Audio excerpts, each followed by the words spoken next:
right, Colin. So you were asking a question, and I'll repeat the answer for sake of the video.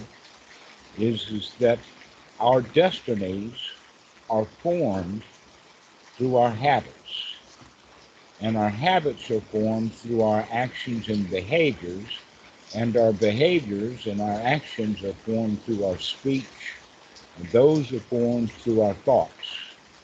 So right now, what everybody is doing right now is actually feeding into their habit system, which then feeds into their destiny or their life script. And some of those life scripts are really profound. Eric Berne came up with the term life script, but he wasn't the first one to notice what was going on. That in fact, one of the life script pages that we often have is our lifespan. How long can you live?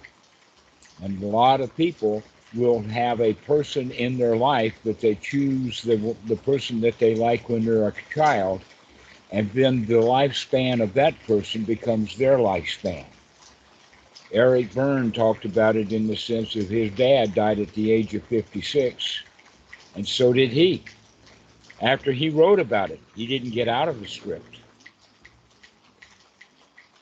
And I've also seen that happens with people, the scientists. They go around to certain cultures and they see that the people in that village or in that area, they have a very, very long lifespan. And so they say it must be diet, it must be something in the food, it must be something blah, blah. And the reality is that no, it's more than likely psychosomatic. Right. That the lifespan is determined by the people who die throughout your life.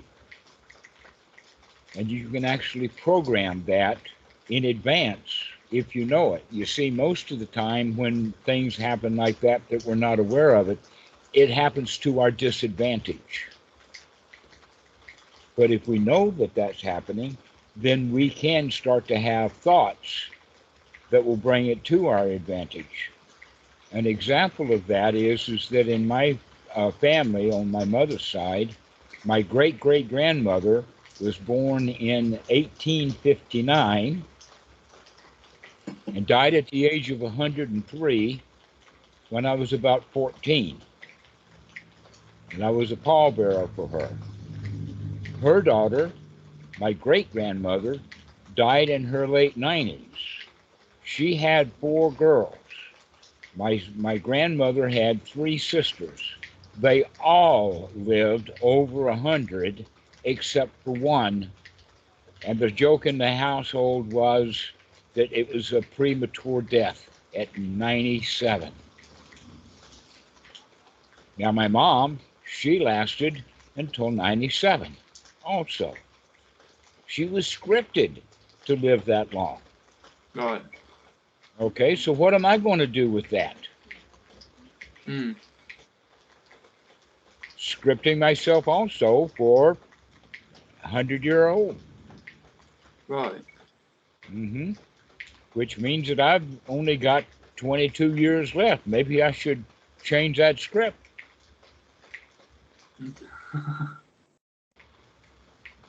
I suppose there's a lot, you could make the correlation between that outlook and illness as well. You hear it quite a lot, how people sort of can think themselves into an illness as such. Yes, that in fact, even though my mom died at the ripe old age of 97, she also had a life script that included hypochondria. And she dragged me and my family to the doctor at the drop of a ball of snot. She was a hypochondriac for sure. But I rebelled against that, even as a child. And now I'm very reluctant to seek medical attention, but I do that wisely in the sense that if I know that I need a doctor, I'll go to one. But if I'm not sure, then the answer is no, don't bother. Because most of them are pill merchants anyway. Okay? And then there is the placebo effect, which has the same thing involved with it. Do you know about placebos? I've heard of it, yeah. Okay.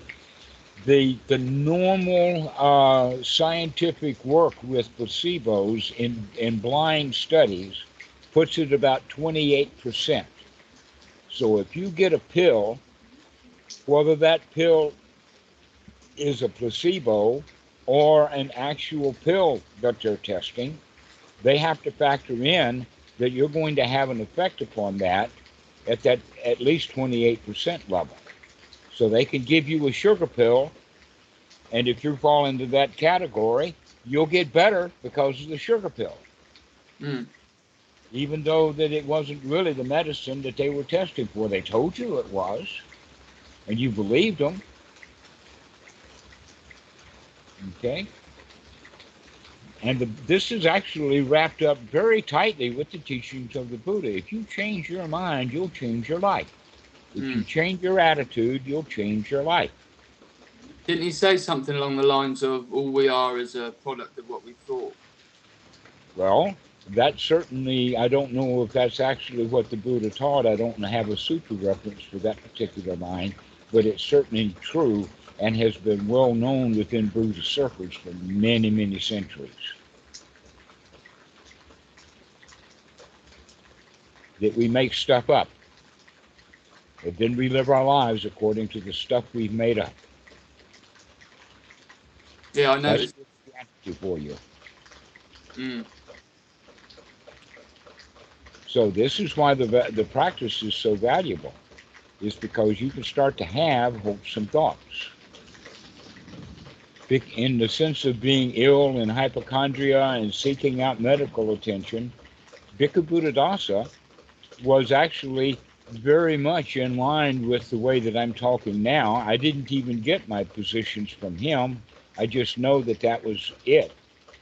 And that one of the things that he said was that when you actually are physically ill, that's an excellent time to practice. All right. That's when we need to really practice anapanasati, to start breathing well, take deep breaths, relax the body, tell yourself everything is going to be all right, tell yourself that you will heal just fine, and the body will. But one of the things that happens, and it happens especially with old age, is if somebody comes across a particular pain, arthritis, rheumatism, backache, something like this, hard to stand up. If they have the attitude, oh, I've gotten old and I've gotten sick, then they may spend the rest of their life, ever how long or short it is, with that illness. But if they have the position of, oh, I'm going to get over that, that limb will heal, that knee will heal, I'll get over that, then they do. So this is the point about the practice, is that if you practice as if everything is okay, your life winds up being okay. But we are taught in our society that things are not okay. They need to be fixed. They need to be improved. And Christianity is standing there saying, you can't fix yourself. You've got an original sin. You need a plastic Jesus on the dashboard of your truck or you're going to wreck it. You're going to drive that truck into a tree, and only a plastic Jesus is going to save you. You know about saving you from your sins? Well, guess what? Jesus doesn't save anybody from their sins. They can have a baptism and a great big ceremony on Sunday, but it doesn't quite take. A few people, maybe 28% of Christians, it will take, so that they can spend the next full week being free from sin, both sinning and the results of the sin. But most people, they'll take whatever ceremonies, baptisms, walking down the aisle in tears, taking Jesus as their Savior, all kinds of stuff on Sunday, and by Monday, gone. Yeah, but then they can turn up on Sunday again and have a bit of bread and a bit of And wine. get it right. I'm hoping maybe next time it'll take, but in reality, deep down inside, I know it ain't. Yeah.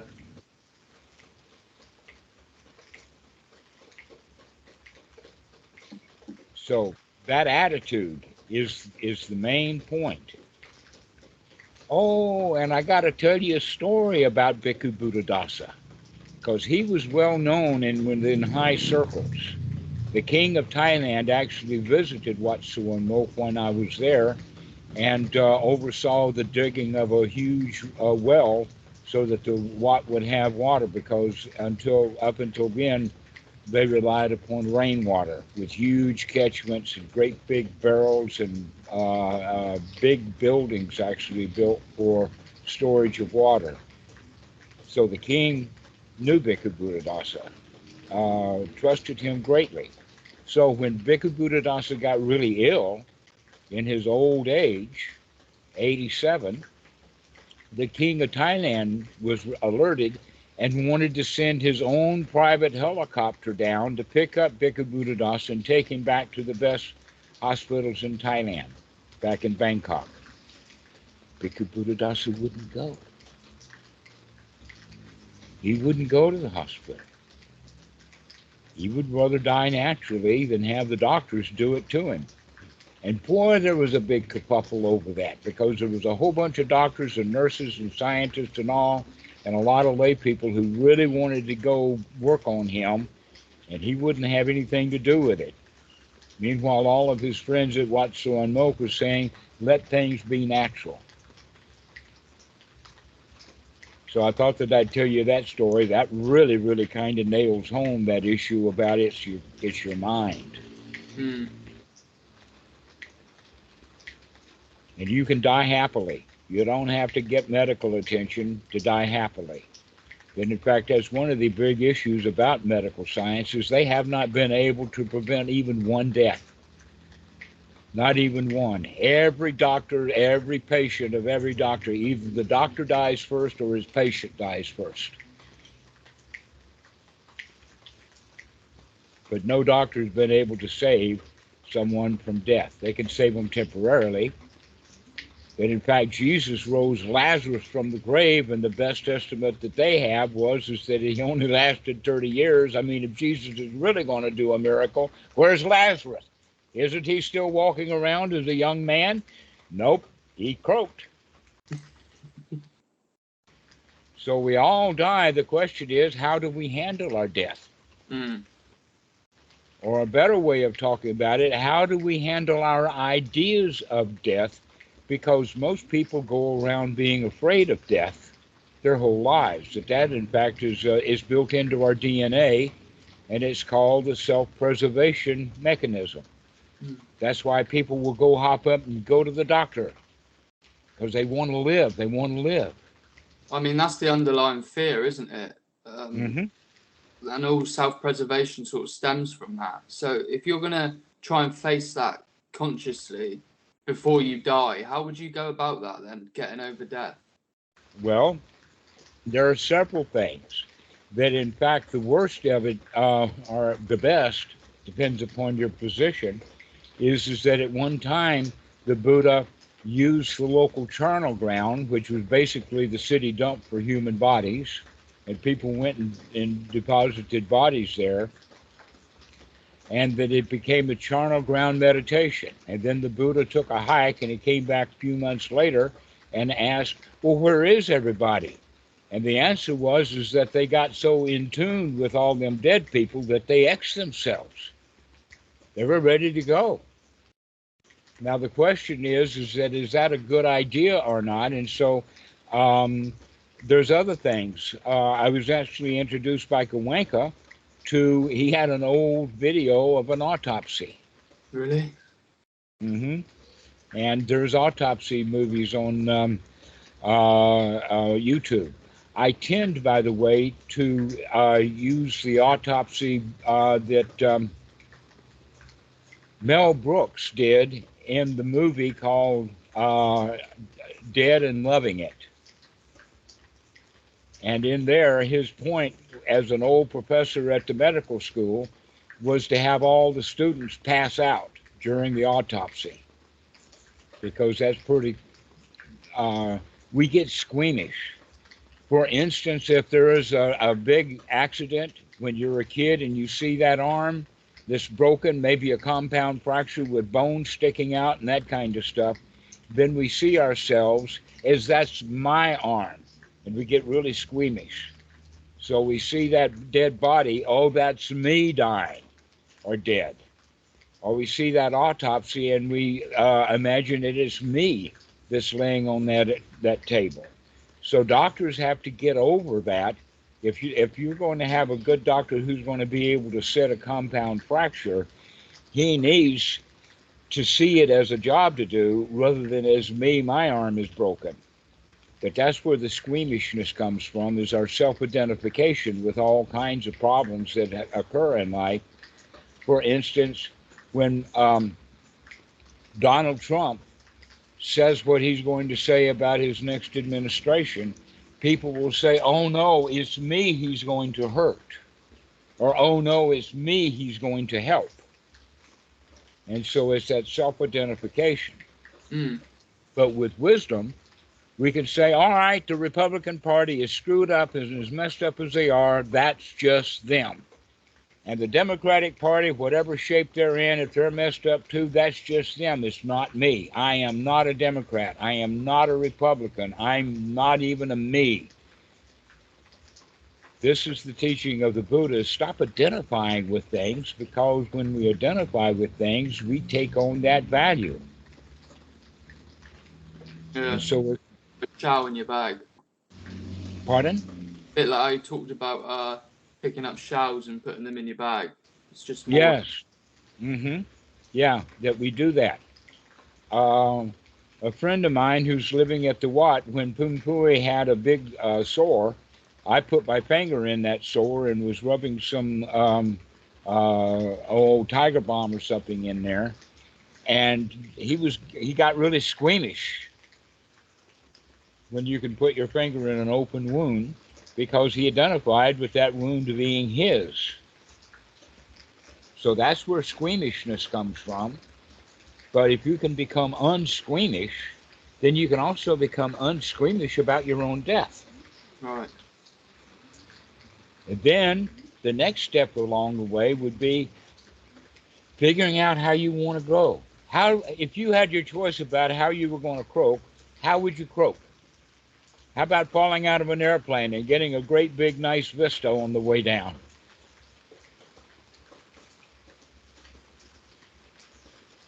I had a girlfriend once who said that she wanted to die in her sleep, peacefully. And my answer to that is, oh no, I want to be there for it. I want to watch what's happening. I don't want to let it go on when it's behind my back and I'm out of it. You know, that's how most people live their lives. They don't want to see what's wrong, and so they want to be asleep. They want to go away. They don't want to have to deal with death. But my idea is, bring it on. I want to see it. Up close, but not personal. Yeah, you're only going to do it once. Yeah, you're going to do it only once. Be there for it. Get a load of it. Don't miss your own appointment. So this is how we can deal with it, is plan on how are you going to go. How about you and a gallon of gasoline and a cigarette lighter? Just pour the stuff all over you. Even drink some. Make sure you get it in there. Then set that thing off. That's actually quite known famously in Vietnam. There was a few monks who protested the Vietnamese War. And they sat there and emulated themselves. Some of them didn't get much value out of it other than a hot last minute. But then I saw also a Frenchman who was not liking what his government was doing. He doused himself, set himself on fire, and then he said, wait a minute. And he got up and started running and getting people to put their coats and blankets on him to put him out, because he didn't want to go out that way. Okay, he did not have the strength of mind to just sit there and watch what was happening. So this is what's avoidance, and that would be the big ticket of avoidance. So think about it. Figure out how you want to die. Figure out what age you're going to die. Figure out where you're going to die. You're going to die at home, in the hospital, out on the road. You're going to die with your boots off. You're going to die with your boots on. That's an old cowboy joke, by the way. Right. We're going to die. Let's die with the boots on. Let's just be out there doing it when we get it.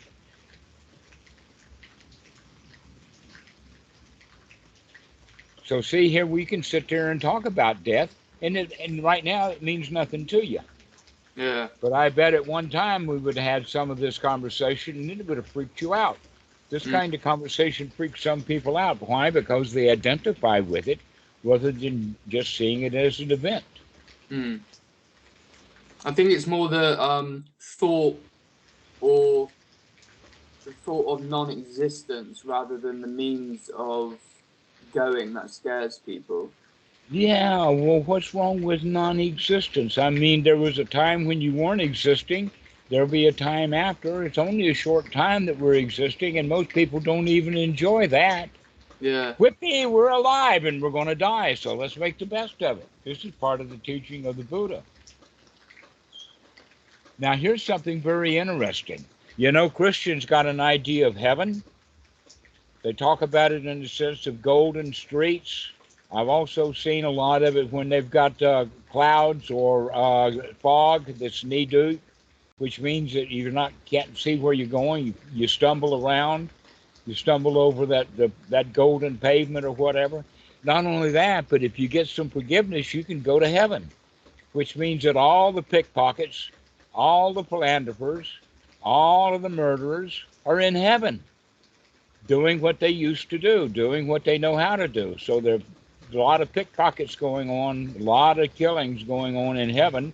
That's not the kind of place I want. I would rather be dead, being truly at peace, with really no place to go and really nothing to do and be really out of it. Non-existence is actually better than the best versions of heaven. No disturbance. Yeah, nothing can bother me now. I'm dead, you know. God's got no power over me anymore. He can't set any rules. He can't lay the pavement. He can't put the clouds in or the fog. He can't do anything because I'm out of it. I'm dead. And that seems like the best way. That in fact, in a way, I'm actually quoting Pali. Anicca vata sankara upatava yadamino te sa vipassana sukho.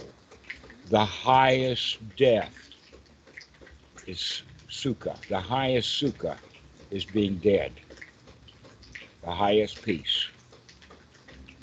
Yeah, you don't even have the opportunity to get triggered, let alone get triggered. All right. You don't even have to do anapanasati to be at peace. You don't even mind if the worms are taking a nibble. All right, so this is how to contemplate death, is to recognize that you are going to die. And if we can be free from the fear of death, only then can we be free of fear in life. That's where real fearlessness comes from, is that the worst that they could do you is the best thing that they can do for you. Right. There's also a sutta that goes along with this, and this guy was getting ready to go out on a long walk to go to other countries to spread the Dhamma, and the Buddha checked him out as he was leaving. Well, what if they throw mud clods at you? And his answer was, well, I'm glad they're not rocks. And then the Buddha asked him, well, what if they throw rocks at you? Well, that's better than them shooting arrows. Well, what if they do shoot arrows? He always said, well, I'm glad they missed. Well, what if they do hit you? Well, I'm glad I survived. Well, what if you don't survive? And then he said, yippee, that's the best. And so the Buddha says, okay, you're ready to go spread the Dhamma.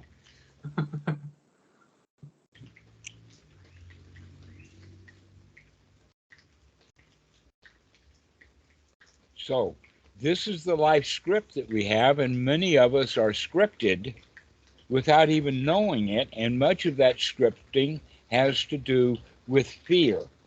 It also has to do with longing or loss. Now, women tend to live longer than men, but there's some statistics to point to with men. One of them is that men who lose their wife is much more likely to die within a year or two after the wife dies, to where women tend to be able to have enough relationships with their other women friends or whatever that they can survive their husband's death. Another common occurrence that men have, and in fact I know for sure that this is a very interesting story, they'll die right after they retire, within 1 or 2 years. And there was a time when I was a monk that I had the opportunity of going on a visit to the corporate headquarters of a company called Sunoco, not Sun Oil Company, but Sunoco, the company in South Carolina that does, they do Mars bars wrapping and Pringles cans and all of that kind of stuff. All right, they're a printer, but they print on anything for making labels and boxes and whatnot. And in their corporate hallway, they have, because it's quite common for young men to get a job at Sunoco and keep the job their whole lives. And so after they retire, they get their picture on the wall in a thing, and then when they die, they put the death date. And you walk down that hall of photo after photo after photo of seeing guys die at the age of 67, 68, 65, 64, 65, right after they retire. It's amazing. Mm. And that was so well known that one of the retirees decided he was going to do something about that, because this is a small town in South Carolina, Hartsville. And so he opened a motorcycle shop that had kind of a den or a man cave in the back, so that when people retired, they would buy a motorcycle, join the club, and ride around and be old men together. But he died, the guy who did the motorcycle shop, he died too, and then things went right back to the way that they were, dying right after they retire. That happened to my dad too. Within 2 years after my dad retired, he was dead. It seems like you kind of alluding to the importance of having some sort of meaning in life. Well, maybe having too much meaning in life was what killed them. Their job meant so much that when they lost it, but if you have no meaning at all, then when you lose that job, so what? Yeah. It's not a matter of having meaning, it's a matter of not having meaning. That in fact is the big problem, is that we're supposed to think that life means something, and it doesn't mean a thing. Just go enjoy it. Kid gets Christmas presents, but sometimes the Christmas present means something, like a musical instrument, or maybe a motorbike, or something that the kid gives him a job to do because of the gift that he got for Christmas. But the best gifts for Christmas don't mean anything. It doesn't give us a responsibility. We can just play with the toy and be done with it. Yeah. It doesn't come with obligations. And in fact, that's actually a big part of the teaching of the Buddha, that everything is empty. The word is sunyata or sunyata. Doesn't mean anything. Now, the way that it's taught in the Pali, in the suttas, is that things are empty of a self. There is no self anywhere. A truck does not have a truckness.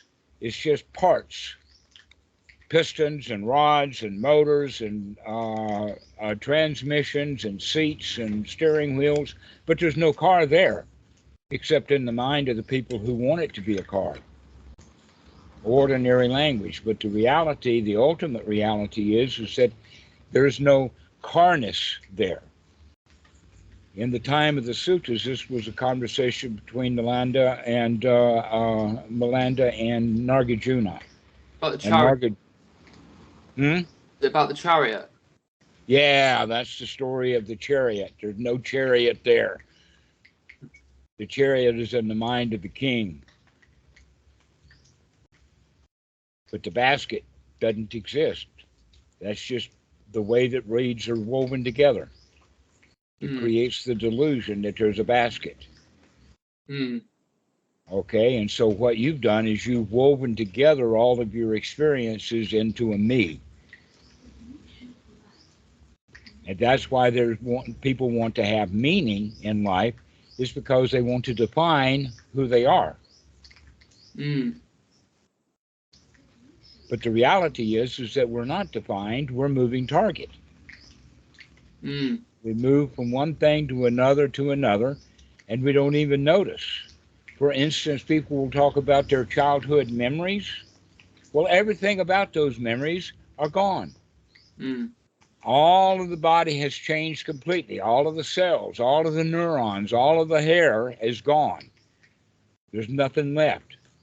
Not only that, but you probably couldn't find any people nowadays that even remembered what you remember as a childhood. That in fact, it's quite possible that these old childhood memories were made up, didn't happen. It's hard to tell the difference between a delusion and a memory. We make stuff up. So we're all a bit psychotic in a way. Pardon? We're all a bit psychotic in a way. I didn't catch the word. In a way, what? We're all a bit psychotic. We sort of have these fabrications.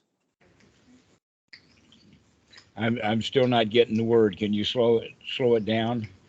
So we're all a bit psychotic, as in the mental ailment. Sarcophagus, is that the word you're using? Psychotic. Never mind. I don't get it, but that's all right. Or maybe if I use the word schizophrenic, we're all seeing and hearing things that are not necessarily have any reality. Oh, absolutely. Most of the stuff that we think is made up.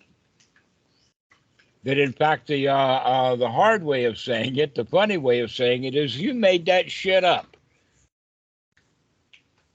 And that's where we live our lives. We live our lives on, like for instance, the script that we were talking about earlier.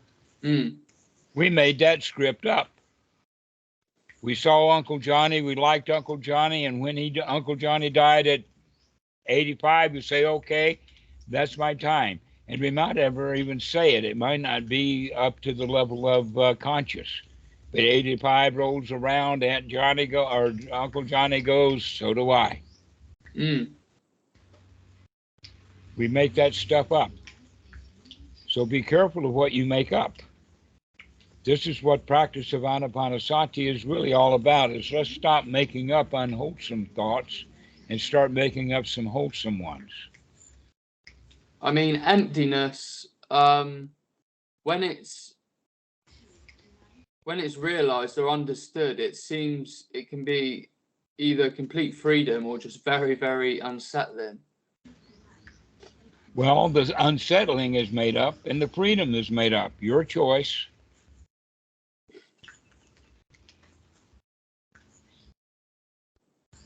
We make up how we feel. And then when we feel it, we think it's real. Rather than recognizing, oh, it's just a matter of circumstances, it's a matter of cause and effect. We put things together, we come up with something, and it doesn't mean a thing. That ultimately everything is empty. The example would be 300 years from now, nobody who's alive today will be alive. All of the people that you survived, or that survives your death, will die too. And 300 years from now, nobody will know anything about you. Even if your name is written in a book, it still don't mean a thing. For instance, there's a lot of arguments about Abraham Lincoln and a lot of arguments about George Washington, and neither one of those guys exist. That in fact, all we have is the stuff in the history book, and the historians made that shit up.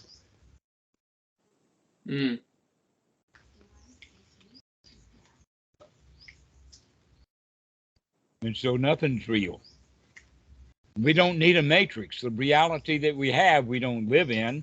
We live in a matrix that we create ourselves. This is, in fact, is part of the major teaching of the Buddha of Paticca Samuppada, is that we don't live in reality. We live in the results of our perceptions. Right. Is that dependent origination? Yes. Right. That's right. To I always Paticca Samuppada. found that a bit far out. I couldn't get my head around that. I'm sorry, what? I couldn't get my head around that. I found that a bit complicated.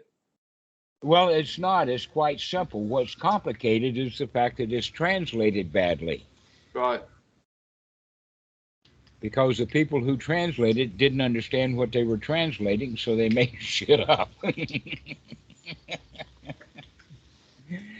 But in fact, this is the talk that we're having today is a good introduction to the teaching of Paticca Samuppada. So next time that we have a talk, let's deal with that. Let's talk about how that stuff is made up. That the reality is there. It comes through the senses. And a good scientist will experiment to make sure that they understand the physics and the science of exactly what's going on. And so we have instruments that help our senses.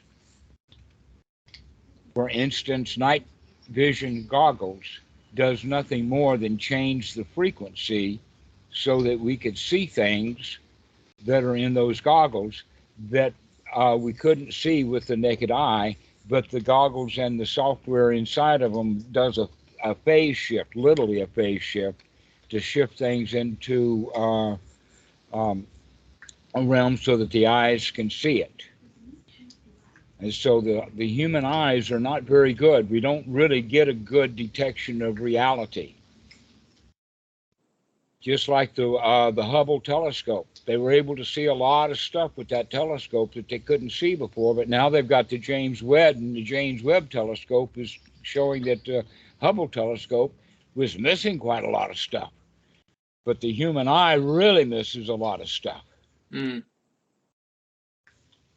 The same thing with our hearing range. We can't hear things that other animals can hear. We can't smell things the way that dogs smell things.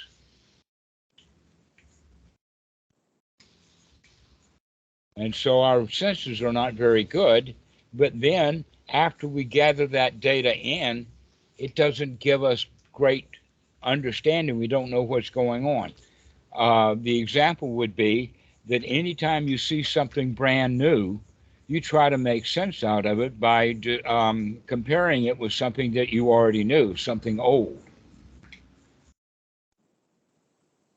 And we do that our whole lives. We take in a little data, then we take in more data and compare that to the old data. And then we take in new data and compare that to the old data. This is what understanding is all about. And the teaching of the Buddha is, let's not try to understand it. Let's make sure that we're getting and gathering good data. Let's analyze it later. Let's stop seeing a little bit and analyzing, and seeing a little bit and analyzing, and seeing a little bit and analyzing. Let's start seeing and looking and getting data and receiving data over and over again. And then it will make sense. But if we keep comparing it to something old, we may miss it. This is, in fact, where our feelings come from. Our feelings are almost always old, familiar feelings.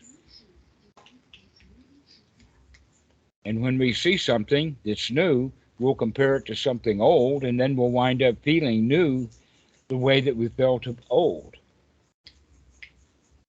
So we don't experience reality, we experience our perception of reality that's based upon the past. This is the teaching of Paticca Samuppada in essence. Right. We made that shit up. And what was the product? What was the raw ingredients? Our past. And there's a way. Pardon? There's a way to stop that that automatic perceptual overlay. Yes, there is a way. just in fact, that's what we're doing from the very beginning in Anapanasati, is stop having those old thoughts and memories and way things were, and let's create something new. Mm. Let's change those unwholesome thoughts to wholesome thoughts. Yeah. And if you could gain control over the mind so that you can create one wholesome thought after another, then you'll learn to be able to control it even more so. So this is the beginner's method, is to learn to control the mind by changing it out of the unwholesome into the wholesome.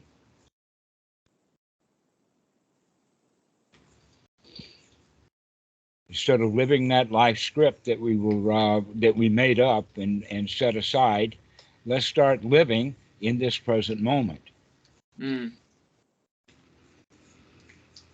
That way we don't live so much in the past and in the future anymore. We live in the right now, in the present moment. Today's input, this moment's input. Yeah, and I suppose you trained yourself into the crap you think now, so you've got to train yourself out of it. Mm-hmm. Exactly. We trained ourselves into all that kind of crap. Let's train ourselves out of it and train ourselves into something that's more wholesome, beneficial. So you can train yourself out of being afraid of death and train yourself into, hot dog, let's go see what that's all about. That's wholesome, because you're going to die anyway. Why die with the fear of death when you could die with the expectation of, wow, this is a nice adventure, something new. Yeah. Okay, that makes sense. Just one last thing about practice is, say, if I were to do walking meditation, is it exactly the same process as if I were to sit down and do anapanasati? Yes. In fact, you'll get possibly more out of a walking meditation, but be careful about doing it according to the Visuddhimagga, where you want to slow it down too much.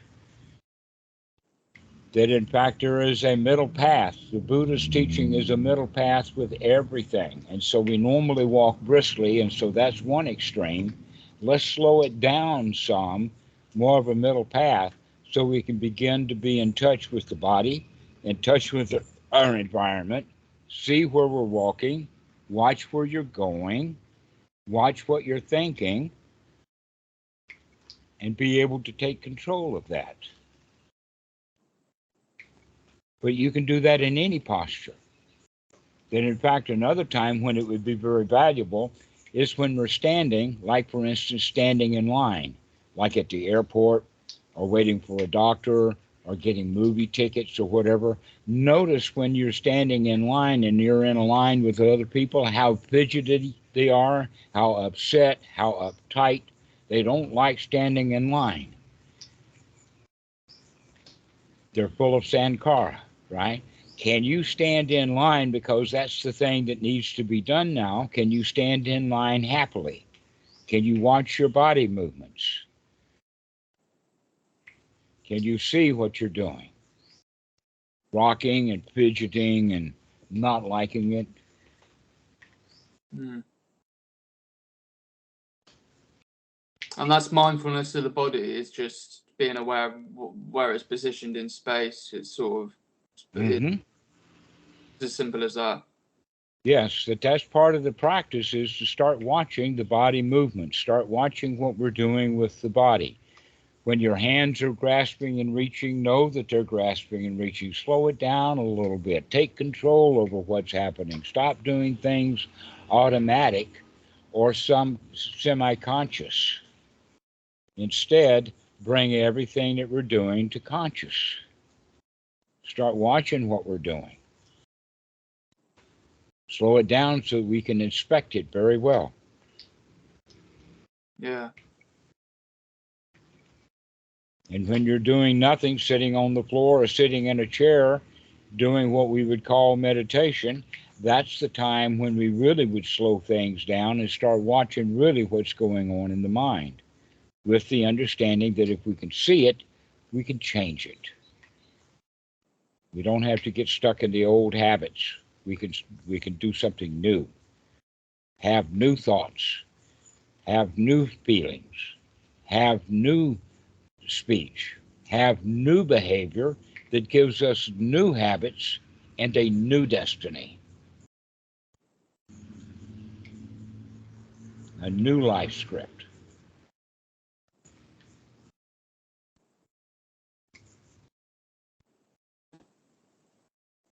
But we do it right here in this present moment. You can only do it here.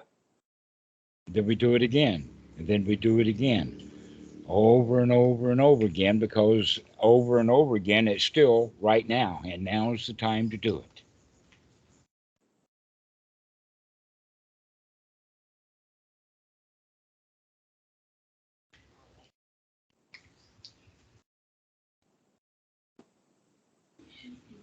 So this is a good intro to Paticca Samuppada. Give me a call again and we'll go through it in more detail. Yeah, I'm looking forward to it. I'll have to go and contemplate death now. Yeah, well, just think about it.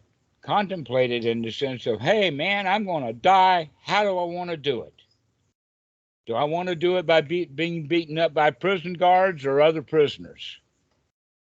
Hopefully I'll decide to at least make it to our next call. Well, if you don't, have fun. All right, Callum. We'll see you next time. Oh, thanks, Dhammarato. All right.